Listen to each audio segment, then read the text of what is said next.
The church of south India diocese of Medak holy trinity church Bollaram సమర్పిస్తున్న అనుదిన వాక్య ధ్యానాలను వీక్షిస్తున్న ప్రియమైన ప్రేక్షకులందరికీ మన ప్రియ రక్షకుడైన యేసుక్రీస్తు ప్రభుని పేరట హృదయపూర్వక స్వాగతం. ఈనాటి మన అనుదిన వాక్య ధ్యానాలలో ద ప్రెజెన్స్ ఆఫ్ గాడ్, దేవుని సన్నిధి అనే అంశంపై మన ప్రియ సభ్యులు శ్రీమతి పి జాయిస్ కిరణ్ గారు అందించే సందేశాన్ని విందాం. సందేశానికి ముందు ఈ భక్తి గీతం.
దావీదువోలే నాట్యమాడి తండ్రిని స్తుతించెదము. దావీదువోలే నాట్యమాడి తండ్రిని స్తుతించెదము.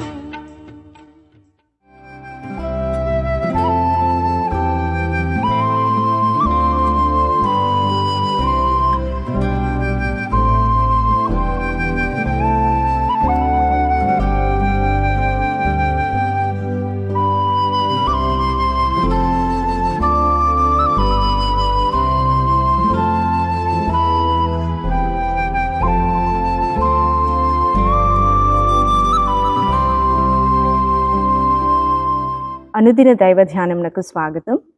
క్రీస్తునందు ప్రియ సంఘమునకు శుభములు తెలియజేయుచున్నాను. ప్రార్థించుకుందాము. మహోన్నతుడా, గొప్ప రాజా యేసయ్య, మీ యొక్క ఘనమైన నామాన్ని బట్టి అనేక వేల స్తుతులు స్తోత్రం చెల్లించున్నాం ప్రభువా. తండ్రి, మరి ఇదిగో నాయన, నీ సన్నిధి గురించి మరి మేము ధ్యానించబోచుండగా మీ యొక్క జ్ఞానాన్ని మాకు అనుగ్రహించి తండ్రి, మరి మా జీవితాలను తండ్రి సరిచేసుకుంటకు మీ యొక్క జ్ఞానాన్ని, మీ యొక్క కృపను మాకు అనుగ్రహించమని నజరేయుడైన యేసుక్రీస్తు నామంలో అడిగి వేడుకొంచున్నాము ప్రభువా. ఆమేన్. ప్రియులారా, ఈరోజు మరి దేవుని యొక్క సన్నిధి గురించి మనం ధ్యానించబోచున్నాము.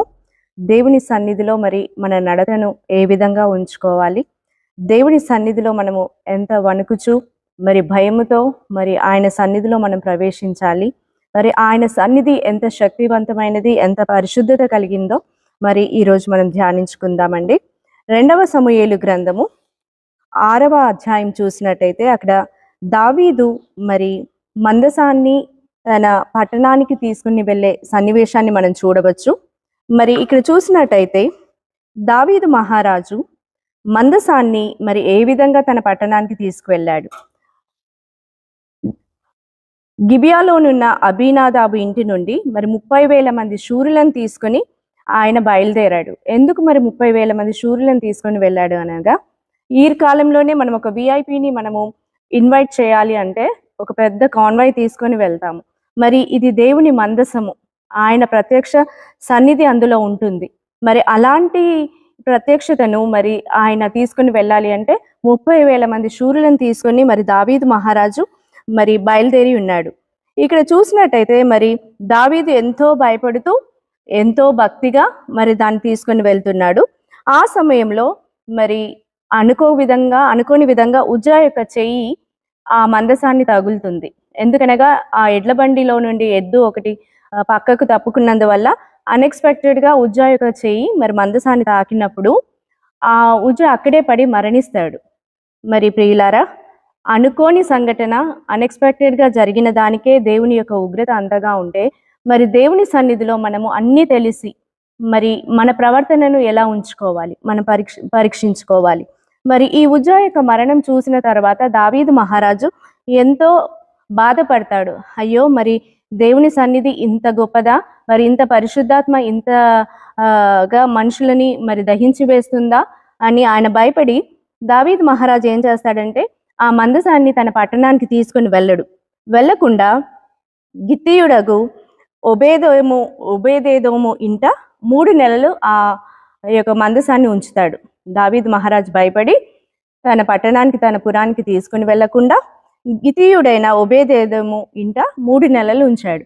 ఆ 3 నెలల కాలంలో ఒబేదేదు ఇల్లు చాలా వర్ధిల్లుతుంది, ఎన్నో ఆశీర్వాదాలు చూసినప్పుడు మళ్ళీ దావీదుకు ఆశ కలుగుతుంది. అయ్యో, మరి మందసము ప్రత్యక్షత అక్కడ ఉన్నందుకు, దేవుని సన్నిధి ఒబేదేదోము ఇంట్లో ఉన్నందున ఆయన ఎంతో ఆశీర్వదింపబడ్డాడు కదా, మరి ఆ సన్నిధి మరి నా పురం కూడా కావాలి, నా ఇంట కూడా ఉండాలి అనేసి తిరిగి మళ్ళీ దాన్ని ఒబేదేదోము ఇంటి నుండి తన పురానికి తీసుకొని వస్తుంటాడు. ఆ సమయంలో మరి ఆయన ఏఫోదును ధరిస్తాడు. ఏఫోదును ధరించడం అనగా ఒక యాజకుని యొక్క లక్షణము. అది ఏఫోదు ధరించడం అనేది యాజకునికి సూచన. ఆయన ధరించి శక్తి కొలది, ఒక మంచి పదం ఉంటుంది అక్కడ, ఆయన శక్తి కొలది ఆ మందసం ముందు నాట్యం చేస్తూ దాన్ని తీసుకొని వస్తుంటారు. అన్ని వీణలు మరి ఎన్నో మృదంగాలు అన్ని వాయిస్తూ దావీదు నాట్యం చేస్తూ దాన్ని తీసుకొని వస్తుంటాడు.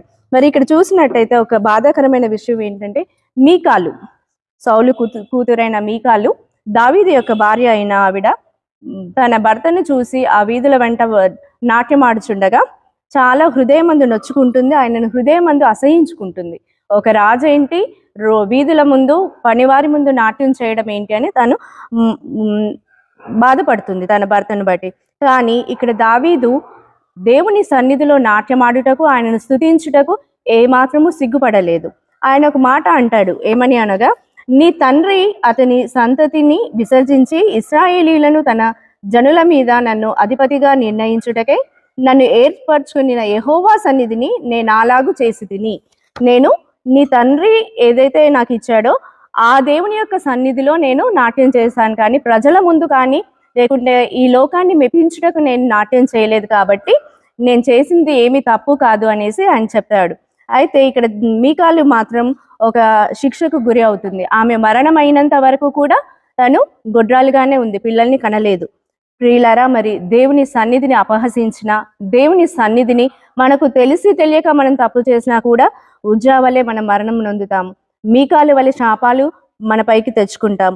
ఆ విధంగానే ఇక్కడ చూసినట్టే ఏలీ కుమారులు కూడా సేమ్ అలాగే చేస్తారు. ఏంటి, హోఫ్ని ఫినేహసు కూడా మందిరానికి, ఆ ప్రత్యక్ష గుడారానికి వచ్చిన స్త్రీలతో వాళ్ళు వ్యభిచారం చేస్తారు.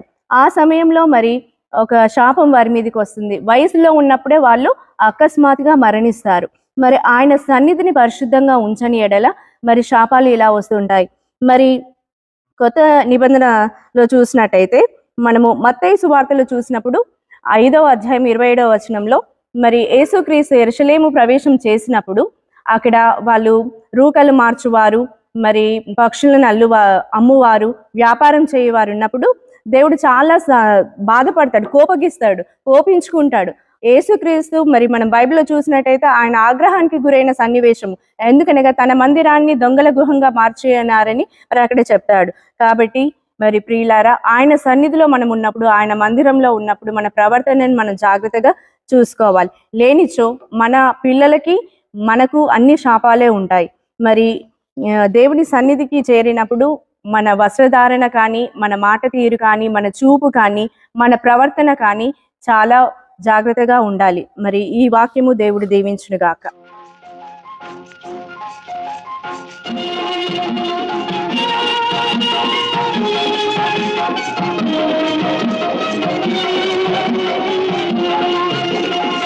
దేవ సంస్తుతి చేయవే మనసా, శ్రీమంతుడగు యెహోవా సంస్తుతి చేయవే మనసా.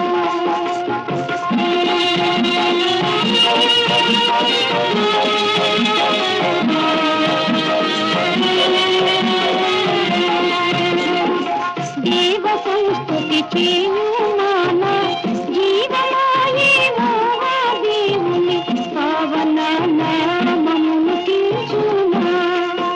నా యంతరంగములో వసించు నా సమస్తమా.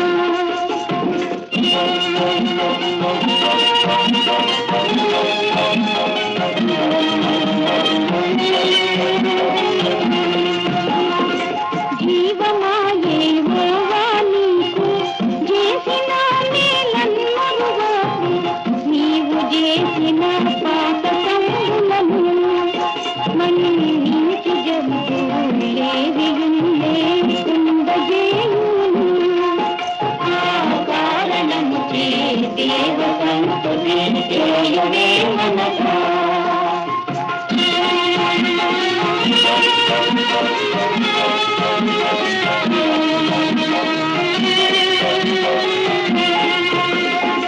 కొడుకులపై తండ్రి జాలి పడు విధంగా భక్తి పరుల ఎడల జాలి పడును దేవుడు. తన భక్తి పరుల ఎడల జాలి పడును దేవుడు. ఆ కారణము చే దేవ సంస్తుతి చేయవే మనసా.